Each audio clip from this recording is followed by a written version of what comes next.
Arakan सेना ने बांग्लादेश पर हमला किया। पाकिस्तानी मीडिया हैरान है और विश्व बैंक ने पाकिस्तान का $500 मिलियन का ऋण रद्द कर दिया। पाकिस्तानी मीडिया रो रहा है, भारत काम कर रहा है और आगे बढ़ता रहे। बांग्लादेश भी भारत से संबंध तोड़कर बड़ी गलती कर रहा है। भारत एक आर्थिक केंद्र है। ये सभी ताजा खबरें सुनकर पाकिस्तानी मीडिया वाकई सदमे में है।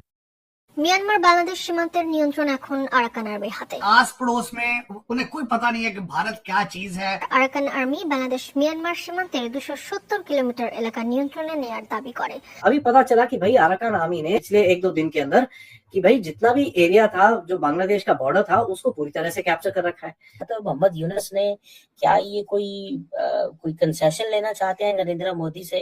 अराकान आर्मी एक बुद्धिस्ट आर्मी है और they are dead against these Rohingyas, तो बिल्कुल भी उनको ये पसंद नहीं है। तो अब बोल रहे हैं कि भाई यहाँ पर भी राह की साजिश हो रखी है। तो यहाँ पर मैं एक ही चीज बोलूंगा, भाई क्यों ना हो। अच्छा वो नहीं दिखाते कि जिन लोगों की पथलूनी उतारी गई थी वहाँ पर, वो क्यों नहीं दिखाते लोग? ये 93,000 जवार में थे, वहाँ पर जो पथलूनी उतारी गई थी वो क्यों नहीं बताते लोग? मुझे तो रोना भी आ रहा है, लेकिन वो क्यों, ये मैं आपको बता देती हूँ कि जी वर्ल्ड बैंक, यानी कि वर्ल्ड बैंक सभी को पता है, वर्ल्ड बैंक जो है उसके बारे में, तो जी वर्ल्ड बैंक ने पाकिस्तान को जो $500 मिलियन का लोन देना था, जी हाँ, वो कैंसिल कर दिया। वहाँ पे जो उनका कॉटन का बिजनेस था वो तो भारत जा रहा है।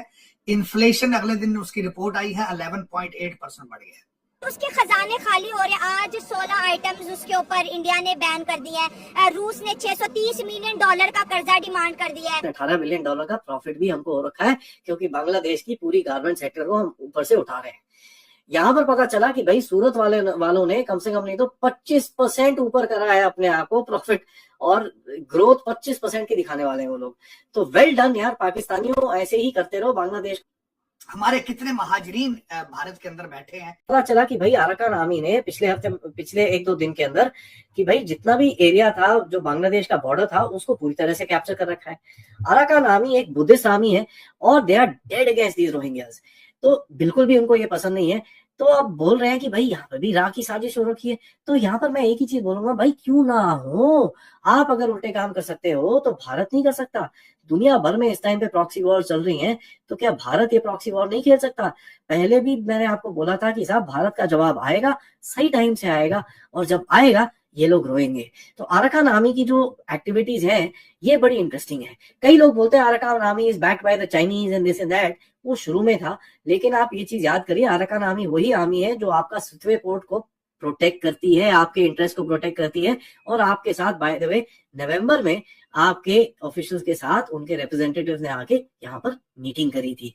तो कुछ तो गड़बड़ है और कुछ तो इंटरेस्टिंग चीज चल रही है, क्योंकि अननोन गनमैन का कहर अभी बांग्लादेश की दूसरी तरफ से फैलने वाला है। तो बड़ा बोल रहे थे कि हम यहाँ पर ये कर देंगे वो कर देंगे। अबे अंकल लोगों, दूसरी तरफ देखो, तुम्हारे अंदर अभी बहुत बड़ा छेद होने वाला है। ठहर जाओ, अभी तो गेम शुरू हुई है गाइस, बड़ा मजा आने वाला है।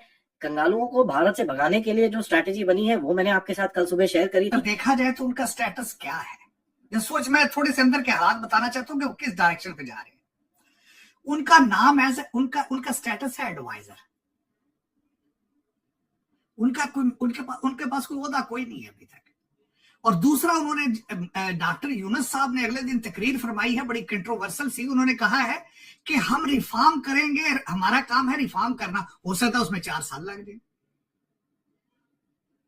अब वो 4 साल उन्होंने रहना है आस पड़ोस में, उन्हें कोई पता नहीं है कि भारत क्या चीज है, हमने भारत के साथ किस तरह डील करना है, हमें बनाने के लिए भारत ने क्या किया था, हमारे कितने महाजरीन भारत के अंदर बैठे हैं। ये डॉक्टर यूनुस साहब को कोई अंदाजा नहीं इस चीज का, कोई अंदाजा नहीं। सार्क कंट्री का उन्होंने बिल्कुल आपकी बात ठीक है, ब्लैकमेल करने के लिए उन्होंने ताश का पत्ता फेंका है। इसके अलावा इसकी सूरत है, इसके बारे में कुछ। और फिर साथ ही उसमें वो कहते हैं कि ये पॉसिबल नहीं है, भारत और पाकिस्तान के रिलेशनशिप की वजह से सार्क आगे ग्रो ही नहीं कर पाया। डॉक्टर यूनुस साहब बड़े पढ़े लिखे बंदे हैं, मेरे ख्याल में तो पूछना चाहिए कि सार्क कंट्रीज के हालात क्या है, जरा देखें तो सही। जरा गिन के वो जो 7 कंट्री है उनके इकोनॉमिक हालात देखें, पॉलिटिकल स्टेबिलिटी देखें, और फिर उसके बाद बताएंगे ये 7 कंट्री दुनिया को क्या दे सकते हैं, क्या ले सकते हैं। ये बहुत बड़ा क्वेश्चन है। उनमें से ज्यादातर कंट्रीज के अंदर जो चीजें कॉमन है, यहां तो लूली लगड़ी डेमोक्रेसी है, करप्शन उन पे सारे 7 कंट्रीज में टॉप पर है और कुछ कंट्रीज के अंदर दहशतगर्दी है। इन सर्कमस्टांसेस में पहले अपना, अब कहते हैं अपना बैक होम करें, अपने गिरेबान में झांकें और फिर कोई ना कोई ऑर्गेनाइजेशन बनाने की कोशिश करें।